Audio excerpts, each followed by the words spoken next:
Yan. Dalawang gumang interior ang aking pinagpapraktisan din dahil tinalo ang ating pambato ng Pinas sa bunong braso. Baka ako'y mapipili ng pambato ng Pinas. Mga bata, huwag niyong gagayanin ito. Ito ay para sa malalakas lamang.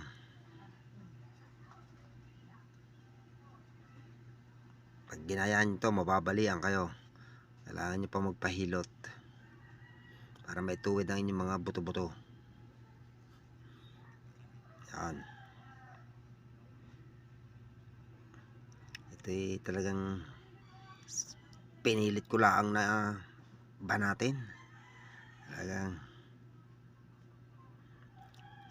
napayabang na sa pag-exercise para lumabas ang pawis.